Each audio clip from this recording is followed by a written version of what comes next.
This is the MDRT podcast. From pilot to student at a demanding school to father of four, advisors have played many roles beyond their current profession. What lessons have they gleaned from those experiences that apply to their work now? During a recent conversation at MDRT headquarters, Russ Clousing, Downers Grove, Illinois. Yakov, Baylis, Chicago, Illinois. Ed Burnett, Kenosha, Wisconsin. discussed what they have learned and the unexpected ways that has applied in their practice. I used to be a professional pilot. I worked for a company in Chicago, and they had 3 business jets. They're all about $30 million each. Cost $8,000 to $10,000 an hour to fly, which sounds like a huge cost center until you put 4 people in the back and they all have 2 commas in their paycheck. When we save them 3 or 4 hours collectively in that day, we've more than paid for the $10,000 an hour it costs to move that airplane around the skies. So what have we delivered them instead? Is we've delivered them much more quality time as opposed to their alternatives, which is flying on the airlines, right? So in that business, the expectation was that we don't kill anybody and we don't scare anybody, preferably in that order. But the real expectation is that we're managing their expectations. Even though it's not my job, I need to make sure that the catering is correct. Even though it's not my job, I need to call ahead to make sure that their limo or their taxi is going to be at the airport when we drive up. Even though it's not my job, I need to make sure that the airplane looks presentable and you don't have to make coffee on the airplane. So managing expectations was such a huge part of what we did in flying executives around. At the end of the day, we were a glorified taxi driver. We drove around very expensive machines, but we helped to manage their expectations, which is really no different than what we do in this business as well. There's a lot of people that can do it yourself that really don't feel that they need what we do when it comes to retirement income planning or managing assets or proper life insurance and those kinds of things. And years ago when I was flying, we were talking about this very topic, and a buddy of mine, Paul, he and I were flying together that day, and he was saying that he very much manages his own accounts, and his wife trusts that he takes care of it and doesn't really want to be involved. And I said, well, you probably discuss these details with her every so often, right? He says, no, she trusts that I'm taking care of it. And I said, Paul, what happens if we crash the jet today? Is that a good time for her to interview a guy like me? It's not. The best time to interview folks like us is when they're not needing what we do. So managing expectations in the back of the jet was a big part of what we did. Same thing with what we're doing right here. We need to manage expectations. We need to let our clients know what to anticipate during whatever process that we're engaged in with them, and to help them to know that these are the possible outcomes. And sometimes some clients, less is more. I can remember I worked for Granger, a big company down here in Chicago, and we used to fly Mr. and Mrs. Granger around, and I learned early on in my job, don't ever talk about the weather in front of Mrs. Granger, because she was a nervous flyer. And the way I learned that is by walking the back of the jet and beginning to talk to them about the weather, and Mr. Granger got up from his seat and just kind of walked me back to the cockpit and said, now Ed, don't talk about the weather, because if you do, then I have to answer questions for the rest of the flight. So it was one of those circumstances. And I learned early on, again, managing expectations, I think, is quite simply the job. That's really what we do. I went to a Jewish day school as a kid. When I went to high school, my parents gave me a choice of where to go, and I elected to go to Skokie Yeshiva, where we had a long day. The day started at 7:30 in the morning, went till 8:15 at night. Why I bring that?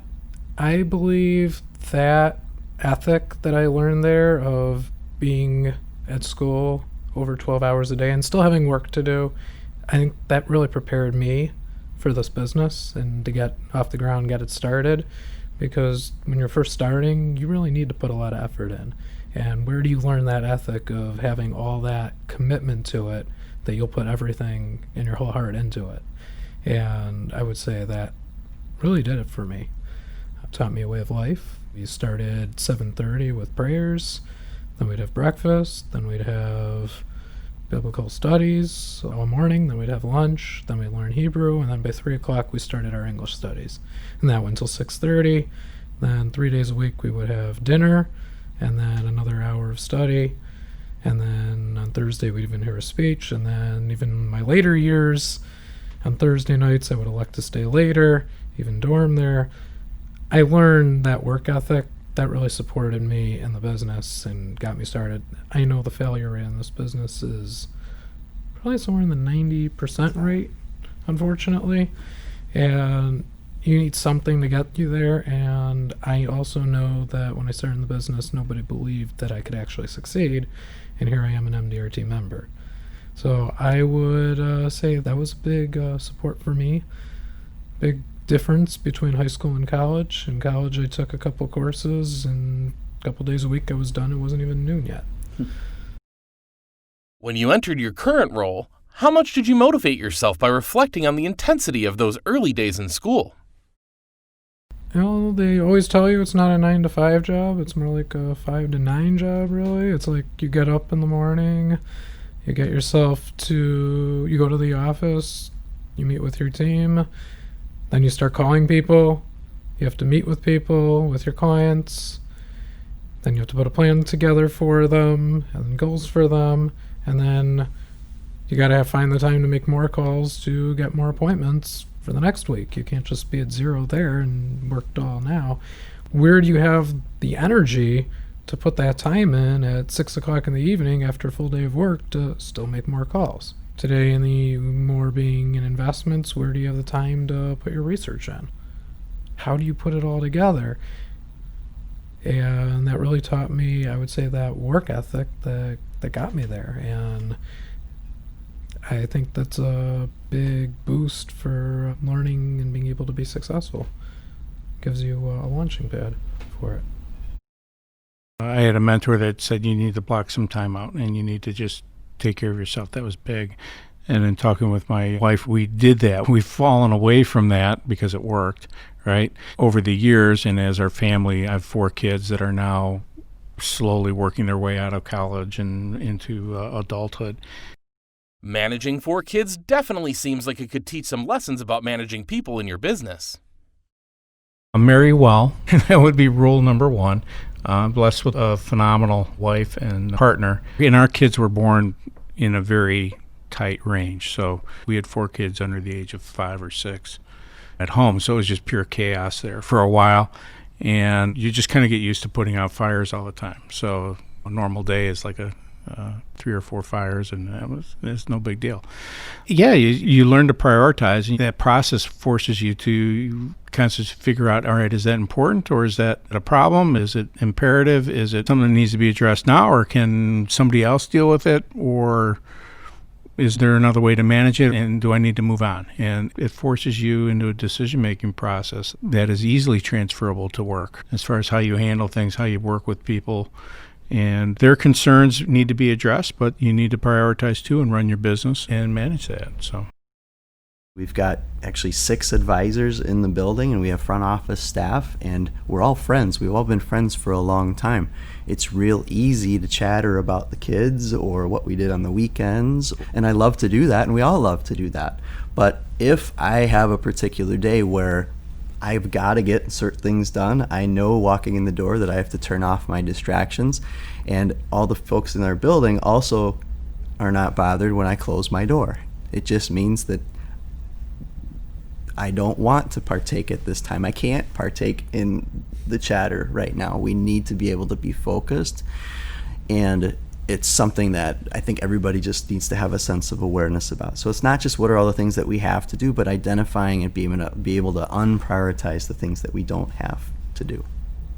It sounds like a pilot who can't just engage in 2 hours of chatter with the passengers before takeoff. In flying in the aviation world, we have this thing called a sterile cockpit. So during the operation of the airplane, anytime the engines are running, between when you turn the engines on at the ramp all the way through taxi, takeoff, and climb, there can be no discussion in the cockpit that is other than flight-related discussion below 10,000 feet. That's called a sterile cockpit environment. So that's after you take off. Once you get above 10,000 feet, you want to talk about whatever within the realm of what's safe, you can do that. On the descent into the destination airport, same thing. Once you go below 10,000 feet, it's an industry standard. This is a sterile cockpit. So, and I never thought of it that way until you asked it that way. But It's almost like when I need a sterile cockpit in my office, I close my door, I turn off my phone, I don't minimize my email, I close it so that I can focus on what are the things that I need to do. In school, you don't really have time to talk when you're in class. Same thing, you have to have that focus time where you're doing what you need to do. When I'm focused, people will tell me, Yakov, why didn't you talk to me today? And I'm like, well, I had these issues they had to be taken care of, and, I tune everything else out. I sometimes don't even know. I don't even have a door. But if I'm involved, people know I'm involved, and it's going to be hard to get my attention. I'm heavily focused. If I get a call, I just have to ignore it sometimes. When you're involved in what you're doing, that's what you do. In school you have tests you have to take, you have to study, you have to prepare, and it's similar. You always have to be involved in it. Well, those are some of the things that, and I'm just thinking these as we're talking. Yeah, it goes back to, I think, to managing that expectation. I mean, you don't have to take a phone call. You don't have to, and I think a lot of times people don't expect you to take a phone call. I mean, I've even had clients be surprised that I pick up the phone when they call, because they're like, well, I can get right through to you. And I said, well, we tried it for client service. But there are times, I put the phone right to voicemail. And if people call and they want an appointment the next day, I mean, most of the time I can't do that, And you have to run your business in an efficient manner. And part of running your business is meeting your client's objectives and their concerns. So you've got that inner conflict of, well, the client wants to meet. I need to rearrange everything to do that. And at some point you just got to say, that's expecting a little much. I can meet you the day after. I can meet you the next week.